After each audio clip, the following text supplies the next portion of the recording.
U.S. President Donald Trump will, in the next hour, make a public announcement from the Oval Office following days of rumors and speculation about his health. While the announcement appeared to be related to the possible renaming of the Department of Defense to the Department of War, today's press event is the first the 79-year-old president has held in days.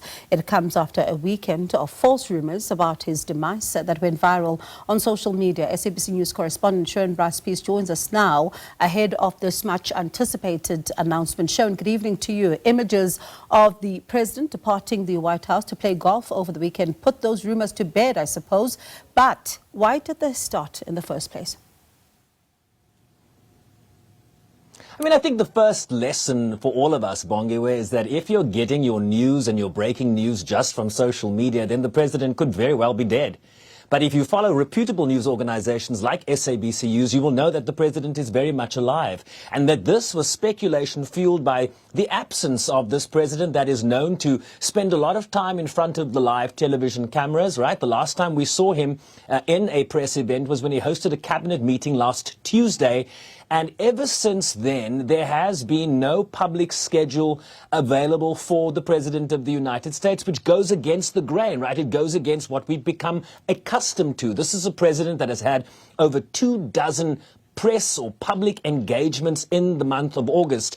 And after that cabinet meeting last Tuesday, essentially a week ago, there were no engagements to Wednesday, Thursday, Friday, and then we went into the long Labor Day weekend, when speculation was rife that he was perhaps no longer with us, right? Some of the hashtags, where is Trump, was one hashtag that went viral. Another one was Trump is dead and Trump died. And of course, we saw images subsequent to that on Saturday and Sunday of the president departing the White House, but again, not coming to speak to the media as he normally does. Normally, he would stop with some of the press pool that's gathered there, make a few comments, take a few questions, and get in his cab and drive off to play golf. That didn't happen, and that is what fueled speculation. In addition to that, right, we know that the president had some bruising on his right forehand. Sometimes he has covered it up with makeup, concealer, which makes it even more dramatic than perhaps it needs to be.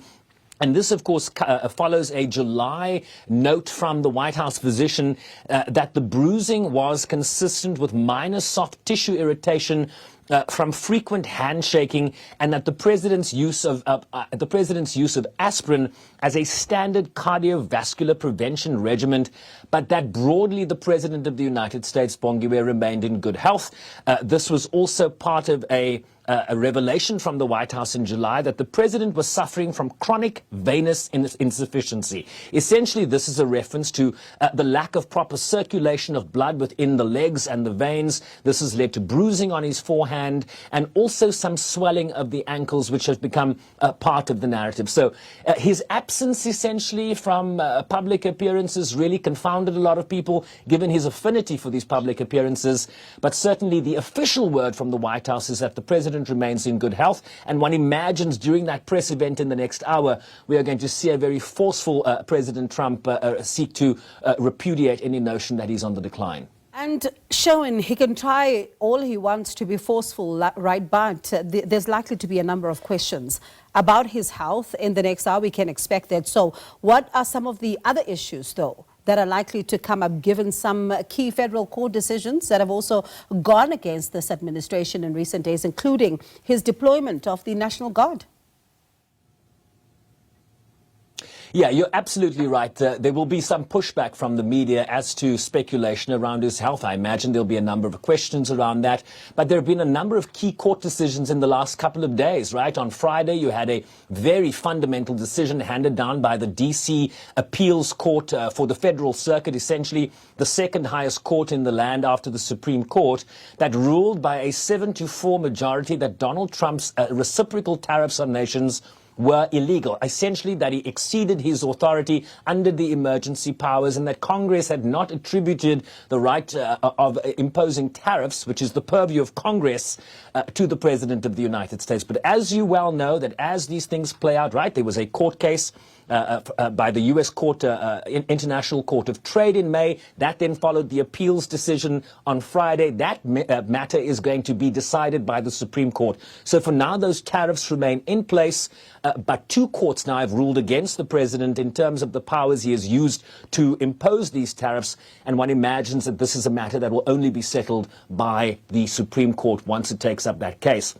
In addition to that, we had a federal court judge in the District of San Francisco earlier today rule that the president also violated federal law in terms of deploying the National Guard to quell protests in Los Angeles in June. This comes in the context, Bongi, we have the president talking a lot about how he is willing to use the military and the National Guard, Marines in particular, to help cities where he believes there is a crime problem.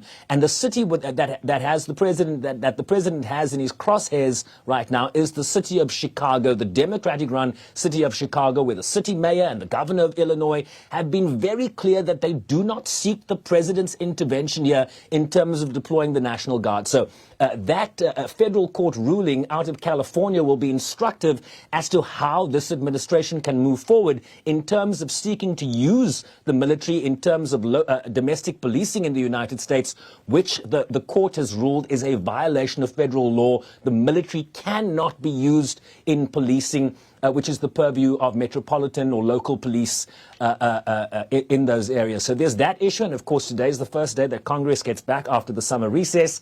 And we know that the Epstein files are front and center in terms of bipartisan efforts to get those files released. So one imagines there'll be a few questions about what the president might expect from this Congress as it returns to deliberations in Washington today. It promises to be quite the encounter. I suppose it's a welcome back to the president for all the time that he has missed, his press conferences. So Sherwin, really, one is looking forward to that, and I'm sure there'll be some fired up answers. Looking forward to your report on that particular one. Thank you so much for that. That's my colleague there, Sherwin Bryce-Pease, live for us in New York. And in just under an hour, in fact, U.S. President Donald Trump will then be, giving that press briefing. So as you heard from Sherwin, it's going to be quite the fireworks. Let's see then, what does he say?